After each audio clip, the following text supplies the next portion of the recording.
আলোচনায় অংশগ্রহণ করবেন কিশোরগঞ্জ 1 আসন থেকে নির্বাচিত মাননীয় সদস্য জনাব মাজহারুল ইসলাম। জনাব মাজহারুল ইসলাম, আপনার সময় 6 মিনিট। ধন্যবাদ। মাননীয় স্পিকার, আপনাকে ধন্যবাদ।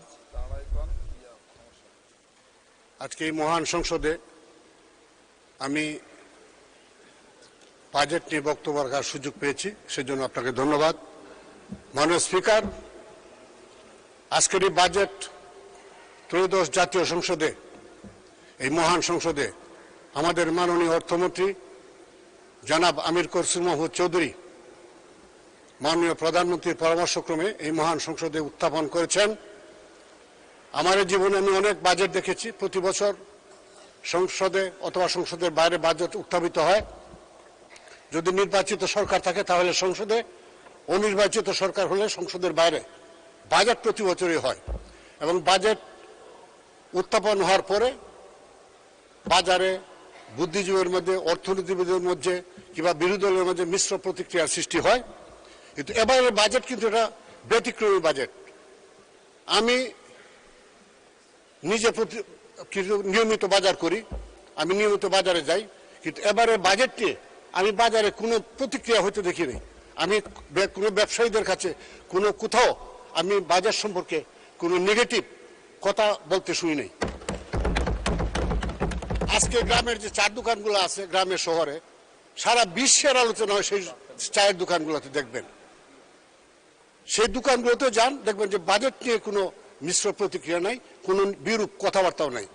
মাননীয় স্পিকার, আজকে বাজেট যখন পেশ হয়, আমি প্রতি বছর দেখি যে বাজেট তৈরি হওয়ার সময় এদেশের মজুতদার ব্যবসায়ীরা নিত্য প্রয়োজনীয় পণ্য মজুত করার জন্য তারা প্রস্তুত থাকে।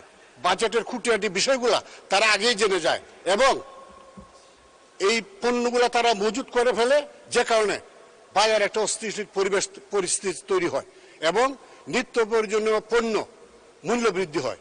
এবারে বাজেটে দেখেন কোথাও এই ধরনের কোনো প্রতিক্রিয়া নেই, বাজারটা একদম স্বাভাবিক আছে। মাননীয় স্পিকার, এই বাজেট, এই দেশের 70-80% মানুষ হলো মধ্যবিত্ত, নিম্নবিত্ত। এই বাজেট তাদের স্বার্থে এই বাজেট প্রণয়ন করা হয়েছে, এই বাজেট উপস্থাপিত হয়েছে। মাননীয় স্পিকার, এই দেশের 70-80% মানুষ এই বাজেটে উপকৃত হয়েছে। মাননীয় স্পিকার, আজকে আমি এই বাজেট নিয়ে, আমরা প্রতি বছর বাজেট হতো, আমরা বিরোধী দলে ছিলাম, বাজেট ঘোষণা শেষ হওয়ার পূর্বেই আমরা রাস্তায় নামতাম। গরিব মারার মাঝে বাজেট মানি না, মানবো না, সরকারের এই মানবো না, সেই মানবো না, এটা একটা বিরোধী দলের একটা নিয়ম, এটা বিরোধী দলের করতে হয়।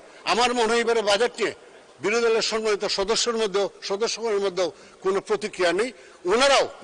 ওনারাও মোটামুটিভাবে মন থেকে এই বাজেটকে স্বাগত জানিয়েছেন। তবে বিরোধী দলে থাকলে কিছু বিরোধিতা করতে হয়, সেইটাই ওনাদের করা আর কি, বিরোধিতার খাতিরে বিরোধিতা করা। তো আজকে মাননীয় স্পিকার, এই সংসদ, এটা ত্রয়োদশ জাতীয় সংসদ। এই সংসদ কিন্তু এমনি এমনি হয় নাই। অনেক রক্ত পেরিয়ে আমাদেরকে এই সংসদে আসতে হয়েছে, অনেক আন্দোলনের বিনিময়ে সংসদে আসতে হয়েছে, অনেক হাজারো ভাইয়ের রক্তের বিনিময়ে আজকে এই সংসদে আজকে বসে আছেন আমার বোন তাসমিনা রুজদি। আজকে এখন পর্যন্ত জানেন না ওনার স্বামী বেঁচে আছেন না মরে গেছেন। আজকে উনি অধীর আগ্রহ অপেক্ষা করছেন ওনার স্বামী ফিরে আসবে, ওনার সন্তানরা অপেক্ষা করছে তাদের বাবা ফিরে আসবে। কিন্তু আজ পর্যন্ত আমরা বলতে পারছি না যে ইলিয়াস আলী শহীদ না গাজী। মাননীয় স্পিকার, আজকে এই সংসদ মজলুমদের সংসদ। এই সংসদে যারা আছেন সবাই নির্যাতিত, অত্যাচারিত। আজকে আমাদের মাননীয় হুইপ গিয়েছিলেন নির্বাচন করতে, দেখেছেন একজন প্রার্থীকে কিভাবে অমানসিকভাবে তাকে নির্মমভাবে আহত করা হয়েছে। আজকে সকলে অত্যাচারিত হয়েছে। মাননীয় সংসদ সদস্যবৃন্দ, আজকে সকলেই, কেউ কম কেউ বেশি, এই সংসদে যারা আছেন 300 জন নির্বাচিত সংসদ সদস্য এবং 50 জন সংরক্ষিত নারী আসন সদস্য, আমাদের মা বোনদেরকে যেভাবে নির্যাতন করা হয়েছে, এটা অনেক বিশ্বের ইতিহাসে এটা বিরল। এই সংসদ অনেক ত্যাগের বিনিময়ে এই সংসদ গঠিত হয়েছে, এই সংসদ প্রতিষ্ঠিত হচ্ছে। কাজে এই সংসদকে কার্যকর করতে হবে। এই সংসদ যদি ব্যর্থ হয়, সমস্ত জাতি ব্যর্থ হবে।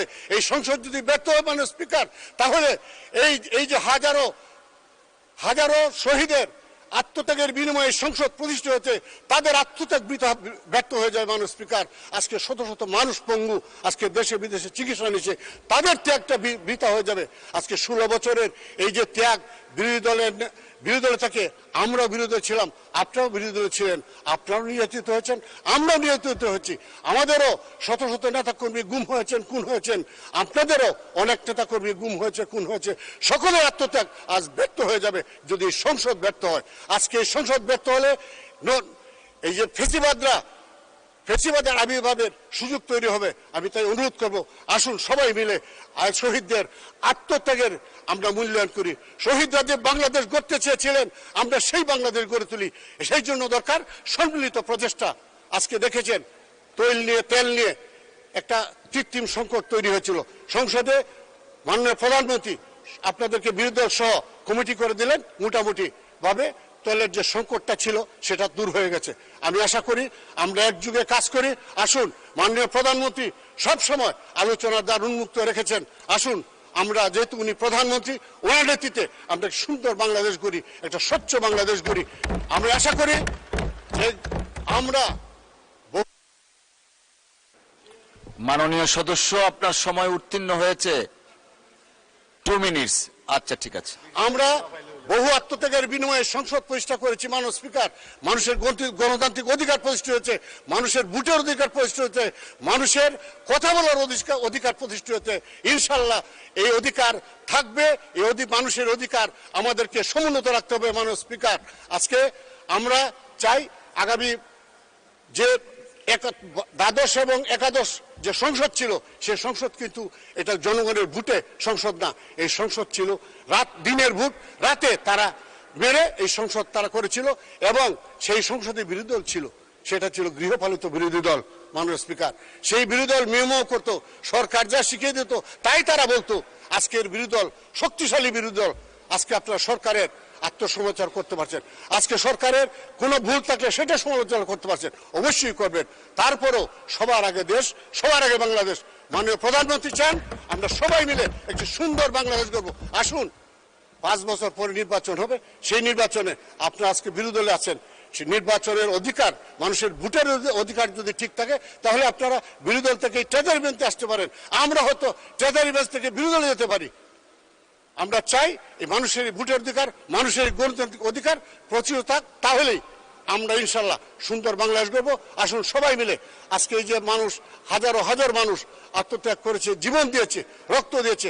আজকে এখানে আপনাদের বিরোধী দলের অনেক মা বোন আছেন, যারা স্বামী হারিয়েছেন, ভাই হারিয়েছেন, সন্তান হারিয়েছেন। এখানে আমাদের বোনরা আছেন, আজকে যারা সংসদে বসে আছেন, সবাই অত্যাচারিত, সবাই নির্যাতিত। ফ্যাসিস্টরা আমাদের মা বোনদেরকে পর্যন্ত হয়রানি করতে ছাড়ে নাই। আজকে অনেক ত্যাগের বিনিময়ে এই সংসদ। কাজে আসুন আমরা সবাই মিলে একটি সুন্দর বাংলাদেশ গড়ি। আমরা আমাদের মাননীয় প্রধানমন্ত্রী জনাব তারেক রহমানের নেতৃত্বে আমরা এই দেশকে আমরা কেন তাকাবো, আমরা সুদানের দিকে কেন তাকাবো, আমরা ইথিওপিয়ার দিকে, আসুন আমরা তাকাই চীনের দিকে। ধন্যবাদ মাননীয় সদস্য। আলোচনায় অংশগ্রহণ করবেন